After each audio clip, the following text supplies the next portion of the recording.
دیکھیے حکمت، دیکھیے عزیزان محترم، دیکھ رہے ہیں آپ حکمت. امام 38 ہجری میں پیدا ہو رہے ہیں، ہے نا، لیکن کوفے والے نہیں جانتے ہیں.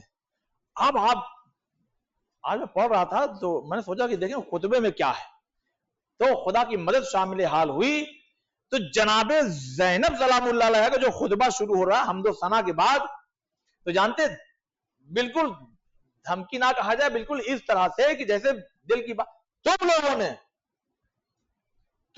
نے بلایا ہمارے بھائی کو، اب پورا اس میں پورا خطبہ ہے، اسے بلایا جس نے جنگ میں تمہیں بچایا ہو، صلح کر کے تمہیں بچایا ہو، یہ کر کے تمہیں بچایا ہو، اور بلا کر کے تم لوگوں نے یزید کا ساتھ دے دیا. اس کو کہتے ہیں ڈانٹنا. استاد اپنے شاگرد کو ڈانٹ سکتا ہے. ارے میں کچھ کہہ رہا ہوں عزیزان محترم، یہ جو آپ جا کر کے نا، میں تو کہتا ہوں نوجوان بھائیوں سے سوشل میڈیا پہ جائیے اور کتابوں کو ڈاؤن لوڈ کیجئے، خطبات پڑھیے، خالی اسی لیے پڑھیے کہ دیکھیں جناب زینب کا لہجہ کیا ہے، ڈانٹ رہی ہے بالکل. اور جانتے ہیں اس میں مصائب کا ایک جملہ جو اکثر پڑھا جاتا ہے، اس میں شہزادی نے ایک جملہ بھی کہہ دیا ہے، تم لوگ رو رہی ہو. جب کہا نا، ابھی تو چہرے پہ بدل چکے تھے، جب بولنا شروع کیا تو ان لوگوں نے کہا ارے وہی شہزادی قرآن پڑھاتی تھی، ارے وہ درس دیتی تھی، ارے یہ علی کی بیٹی ہے، ارے ہم تو خارجی سمجھ رہے تھے. پتھر الگ، روٹیاں الگ، کھجورے پھینک دیا. اب سن رہی ہیں، اور تاریخ کہتی ہے کہ دھاڑے مار مار کے رو رہی تھی، دیواروں میں سر ٹکرایا جا رہا تھا. تو ایسے عالم کو جب علی کی بیٹی حضرت زینب نے دیکھا، کیا بس ایک مرتبہ کہتی ہے کہ خاموش. تاریخ کہتی ہے کہ جناب زینب کا یہ جملہ بازار میں ہے، ابھی جہاں سے انٹری لے رہے ہیں، ابھی دربار نہیں پہنچے ہیں، بازار میں ہے. اور میرے پاس صرف 2 مجلس، میں پہلے ہی مجلس میں ڈر رہا تھا کہ میں پڑھوں گا کیا، لیکن جب کتابوں کا مطالعہ شروع کیا تو لگا کہ نہیں، ابھی تو اس میں بہت ساری چیزیں ہیں. ابھی بازار میں انٹری ہو رہی ہے، بازار میں جناب زینب کا یہ خطبہ، کہ جہاں پہلے یہ کہا ہے خطبہ دینے سے پہلے خاموش، تو عورتوں کی سسکیاں خاموش ہو گئی، مردوں کی سانسوں کی آوازیں رک گئی. حتیٰ کہ لکھا ہے کہ وہ اونٹ کہ جن کے گلے میں گھنٹیاں بندھی ہوئی تھی، ان گھنٹیوں کی آواز بھی خاموش ہو. اللہ اکبر. اب جو جناب زینب سلام اللہ علیہ، آپ خطبے کا وزن محسوس کیجئے کہ وقت کے، مثلا میں تقریر کروں اور اپنے ہندوستان، یا آپ اپنے تصور میں لائیے کوئی سب سے ٹاپ لیول کا عالم دین آ کے بیٹھا ہوا، میری حالت خراب ہو جائے گی، پڑھ ہی نہیں پاؤں گا صحیح سے، ہے نا. یہ ہوتا ہے، جو لوگ پڑھتے ہوتے ہیں تو یہ ہو جاتا ہے عزیزان محترم کہ کوئی بڑا موجود. اب آپ سمجھیے گا جناب زینب خطبہ نہیں دے رہی ہے، خطبہ دے رہی ہے امام معصوم کے سامنے. پتہ نہیں بات واضح ہوگی نہیں. امام معصوم کے سامنے. وقت زیادہ ہو رہا ہے، میں جلدی سے اس کو سمیٹوں عزیزان محترم. میری کوشش تھی کہ آج دربار شام، دربار کوفہ کے واقعات کو پیش کر کے شام کی طرف چلتے ہیں، مگر ایک ایک چیزوں کو سمجھانا ضروری. اب جب جناب زینب نے کہا کہ خاموش، تو سسکیاں خاموش، سانسوں کی چلنے کی رفتار کی وہ آوازیں خاموش، اونٹ کی گھنٹیاں خاموش. اور ایسے عالم میں حمد و ثنا کر کے جب جناب زینب نے ان کوفے کی عورتوں کو ڈانٹنا شروع کیا ہے، مردوں کو للکارنا شروع کیا، تو یہ رو رہے تھے. اور اسی میں جناب زینب نے ایک جملہ کہہ دیا، ارے تم اگر رو رہی ہو تو پھر میرے بھائی حسین کا قاتل کون ہے؟ کون ہے قاتل؟ کون ہے قاتل؟ اس کے بعد اب جناب ام کلثوم، اب دیکھیے میں پورا خطبہ نہیں پڑھ رہا ہوں، بس اشارہ دے گزر رہا ہوں، اور میں آپ کو دعوت فکر دے رہا ہوں. جا کے خطبہ پڑھیے، آپ انگلش جانتے ہیں انگلش میں پڑھیے، اردو جانتے ہیں اردو میں پڑھیے، جو لینگویج ہے. اس کے بعد جیسے ہی جناب زینب سلام اللہ علیہ خاموش ہوئی ہیں، تو آخر میں یہ سطر، یہ لائن ملتی ہے کہ چوتھے امام نے کہا، پھوپھی اماں آپ تو عالم غیر معلمہ ہیں. آپ کہتے ہیں ہمارا حوصلہ بڑھاتے ہیں، علماء کو بڑھاتے ہیں. کہا کہ پھوپھی اماں اب ذرا آرام کریں، آپ تو عالم غیر معلمہ ہیں. لیکن اب اس میں ایک جملہ ہو سکتا ہے 5 منٹ تاخیر ہو جائے، مجھے معاف کیجئے گا. ایک انسان کہ جو نابینا ہے، وہ جب خطبہ سن رہا ہے، ایسے لوگوں کا کان، یعنی سننے کی جو چھمتا سب کی برابر ہوتی ہے، لیکن جب ایک چیز کم ہوتی ہے تو دوسری چیز ایکٹیو ہو جاتی ہے. تو وہ سن کر کے اپنے پاس والے سے کہتا ہے، کیا قیامت کے منظر آ گئے؟ کیا ہوا؟ کہا کہ آج 20 سال ہو گئے علی کو شہید ہوئے، لیکن 20 سال کے بعد اسی لہجے میں آج کوئی بول رہا ہے۔ بس ایک مرتبہ کہا گیا ہاں اسی علی کی بیٹی تقریر کر رہی ہے، تو ایک جملہ میں نظر کرنا چاہتا ہوں عزیزان محترم، علی کا لہجہ خاص 2 جگہ استعمال کیا گیا۔ ایک لہجہ اس وقت کہ جب نبی عرش کی بلندیوں پر گئے تھے اسی لہجے کا استعمال کیا گیا، اور فرش پر اگر کہیں ہوا ہے تو وہ جناب زینب سلام اللہ علیہا ہے۔ صلوات پڑھیں محمد والے محمد۔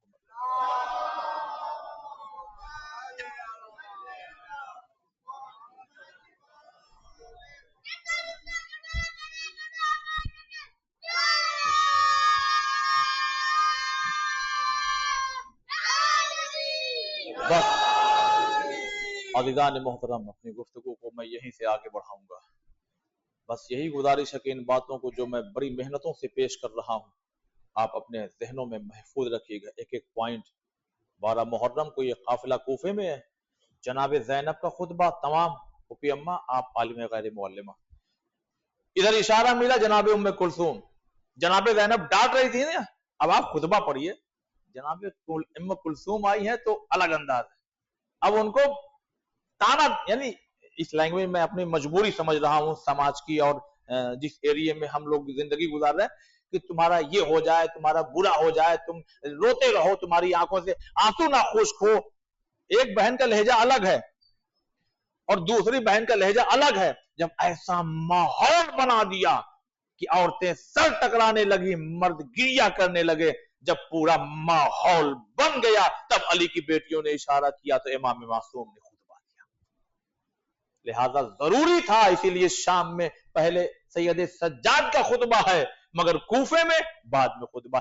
یہ خاص وجہ رہی کہ یہ کوفے والے جن چہروں سے، جن شخصیتوں سے آشنا تھے، پہلے ان کی بات سنیں، اور جب عزیزان محترم جب دیکھا لوگوں نے یہ شہزادیاں اور یہ تمام ہیں، وہیں سر حسین پر نگاہ گئی، دیکھا نور ساطع ہو رہا۔ دیکھیے کھجور اور صدقہ لے کر کے آ رہے تھے، لیکن اتنی پستیوں میں تھے کہ ہم سن لے خالی کہیں معجزہ ہوا بھاگے چلے جاتے۔ یہ دیکھ رہے ہیں کہ سر حسین نور ساطع ہو رہا ہے اور سر حسین سے قرآن کی تلاوت ہو رہی ہے۔ اب اس کو بھی کل انشاءاللہ بیان کریں گے کون سی آیت اور کیوں سر حسین، مگر وہ خاص بیداری نہیں آئی جب ان لوگوں نے خطبہ دیا نا، تب یہ توابین کا وہ قافلہ اور پھر وہ جناب مختار کے ساتھیوں کا آنا اور وہ تمام لوگوں کا وہ جو قربانیاں ہیں، وہ ایک الگ چیپٹر ہے جان محترم۔ بس سر حسین قرآن کی تلاوت کر کے بتا رہا تھا، میرے چاہنے والوں الگ ہو جانا ہر چیز سے مگر قرآن سے الگ نہ ہونا۔ اگر ہونا ہوتا تو حسین نو کے نیزہ کی بلندی پر جا کر کے قرآن کی تلاوت نہ کرتا۔ اور ایک مصائب کا جملہ پیش کروں، یہ اہل بیت اتنی محبت کرتے ہیں قرآن سے کہ سر حسین نیزے پر تلاوت کر رہا ہے، امام علی وصیت کر رہے ہیں قرآن کے متعلق، اور حضرت زہرا جب جا رہی ہیں تو تنہائی میں کہتی یا علی میرے قبر پہ قرآن پڑھنے آیا کریے گا۔ اب ایک مصائب کا جملہ جو ایام فاطمیہ میں پتہ نہیں آپ نے سنا کہ نہیں سنا، کسی عالم دین سے میں آپ کی خدمت میں رکھتا ہوں، یہی مصائب ہو جائے گا۔ علی پوری حیات میں اپنی زندگی میں کبھی بھی صدیقہ طاہرہ کی قبر پر دن کے اجالے میں قرآن نہ پڑھ سکے۔ پتہ نہیں سمجھا آپ نے شاید، اس لیے کہ دشمن اس چال میں تھا کہ قبر سیدہ معلوم ہو جائے، اور اے عزادارو آج تک نہیں معلوم۔ کوئی کہتا ہے کہ یہاں ہے، کوئی کہتا ہے کہ نہیں یہاں ہے، کوئی کہتا ہے کہ نہیں یہاں قبر رسول کے پاس، کوئی کہتا ہے منبر کے پاس۔ اے شہر مدینہ، تیری گلیوں میں ابھی تک ہم بنت پیغمبر کی لہر ڈھونڈ رہے ہیں۔